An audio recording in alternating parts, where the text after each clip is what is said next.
ભરૂચના આમોદ રોડ પર તણછા ગામ પાસેથી પસાર થતી બાઇક પર વાંદરાએ કૂદકો મારતા વાંદરા સહિત 2 યુવાનો રોડ પર પટકાતા સામેથી આવતું ટેન્કર ત્રણેય ઉપર ફરી વળતા વાંદરા સહિત ત્રણેયના કમકમાટી ભર્યા મોત નિપજ્યા હતા।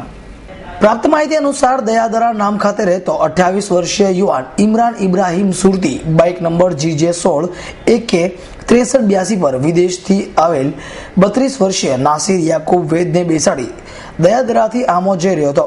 બપોરે 12 વાગ્યાની આસપાસ તેઓ તણસા ગામ પાસેથી પસાર થઈ રહ્યા હતા। દરમિયાન ઝાડ પરથી એક વાંદરો બાઇક પર કૂદ્યો હતો। અચાનક જ વાંદરો બાઇક પર પડતા વાંદરા સહિત બંને રોડ પર પટકાયા હતા। બનાવના સમયે સામેથી ટેન્કર નંબર GJ3Y9058 આવી રહ્યું હતું, જે ઇમરાન અને નાસિર ઉપરાંત વાહદા પર ફરી વળ્યું હતું, જેમાં ટેન્કરમાં તોતિંગ વ્હીલ નીચે કચરાઈ જતા ઇમરાન અને નાસિર સહિત વાંદરાનું પણ ઘટના સ્થળે જ કમકમાટી ભર્યું મોત નિપજ્યું હતું। આમોદ પોલીસને ઘટનાની જાણ થતાં જ તેમણે ઘટના સ્થળે દોડી જઈ બંને યુવાનોની લાશને PM માટે સખોદ આરોગ્ય કેન્દ્ર ખાતે રવાના કરી કાયદેસરની કાર્યવાહી હાથ ધરી છે। આવી સૈયદ S9 ન્યૂઝ ભરૂચ।